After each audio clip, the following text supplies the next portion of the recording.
Hello everyone and welcome to Flickering Myth TV, an extension of the website flickeringmyth.com. My name is EJ Marino and right now we are diving into a brand new review of the movie The Photograph. Now if you follow this channel, you know a romance movie might not be my usual thing. I'm more into horror movies or weird dark dramas, but The Photograph is a surprising, entertaining, heartfelt, warm movie. I haven't felt so happy walking out of a film in quite some time. Now, I've been excited. I have been pumped after a movie, but just genuinely happy.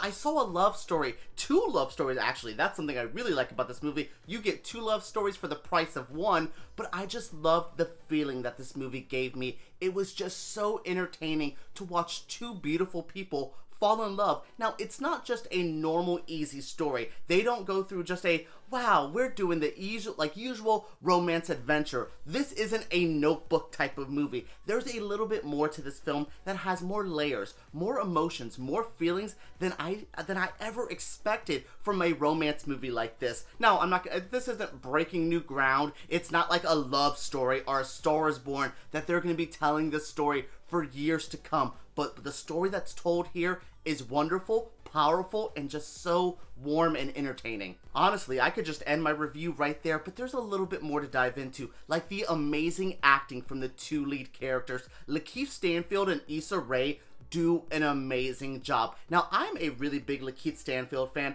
I have seen him pop up in little things. He was in the Death Note remake I loved. He's in Get Out. He's in Knives Out as well. There's a lot that he does that he's really good at. But here, a romantic leading man, oh my god, like the era of Hugh Grant and all those like 2000s guys are gone. Now we have sexy, confident, layered men like LaKeith Stanfield's character in this film. He is so amazing. Yeah, he has like a one-note vibe to him, but you know, that dark, gruffly voice that he has. But every time he spoke, I was just like, oh, but what he was saying, the things he was saying, how he was saying it was so amazing. And then we have Issa Rae, a beautiful, stunning actress who has been slaying it. She has that show Insecure that if you're not watching, you should be. It's so good, and she's so good here. I've been wanting her to have this mega movie star moment. I liked her film A Little that came out last year. I thought it was a cute little movie. But here, again, I didn't expect LaKeith Stanfield to be such a good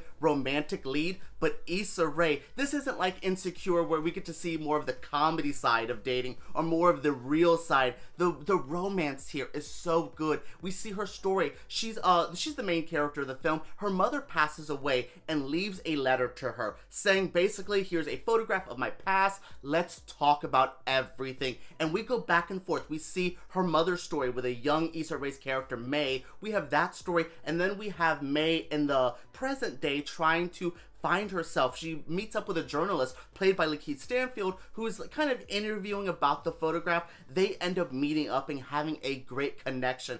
I thought the plot was pretty simple, but the way they told the story, going back and forth from the past storyline with the 80s with Mae's mother to the present storyline, was so smart. Kept me on my toes. I never got bored of one story because we would move to the other. That was so refreshing, so interesting to see. Overall, I just love the 2 actors and their stories that they told here. So beautiful. Something else I enjoyed about this movie and that I found to be beautiful is the script. A lot of the dialogue felt like poetry. Now, I will say some script issues, they didn't really have the up and down of the drama. By no point in this movie you think they're not going to get together. You are secure that these 2 people are meant together, but there are some little hurdles in there, but there's not enough hurdles. There's not that one like romantic interest that comes and like breaks up the couple. They don't really have that big blow-up fight to end up meeting in the 3rd act. It's a pretty straightforward story, but I found that to be refreshing. No, what I really liked about the script though was the actual dialogue. Every line felt like poetry. There was the meaning to it, the way it rhymed, the way it just flowed. I loved the dialogue of the film, what they were trying to say with it as well. There's so many things that I would like, that would be a great like Hallmark card, like just how beautiful that sounded, how real that sounded. I love what they had to say in this movie. It flowed so well. Now, the director, she did a movie a couple years ago called everything, every time, everything. It's the movie where the girl's like stuck in her house and she wants to get out, but she has this immune disorder. I did not like that movie. I found it to be so cliched, so generic. Well, she made up for it here with The Photograph by saying such a powerful story with a lot to say. I cannot wait to see more of these movies. Hell, if Will Packer Productions wants to do a romantic movie like this every Valentine's Day, I would be there, because this is a great start to what I hope is a big trend from that studio. I can only say "aw" so many times in a video, so that is it for my review of The Photograph. I think this is one of the most romantic, heartwarming movies I've seen in quite some time. Is it a little slow? Does it have some pacing issues? Sure, it's not perfect, but I think this is a great Valentine's Day movie for everyone. Everyone can go out and enjoy this, find themselves in this character. I related to a lot of the character moments in here, and I didn't expect that. So I think everyone should check this out. Take your partner, take all your single friends, do it. This is a perfect Valentine's Day movie. Alright guys, what did you think of this review? What do you guys think of The Photograph? Are you interested in seeing it? Let me know down in the comments below. Make sure you subscribe to Flickering Myth, because we make videos like this every single week, and give me a thumbs up because YouTube takes those way too seriously. Alright everyone, let's talk about The Photograph down below.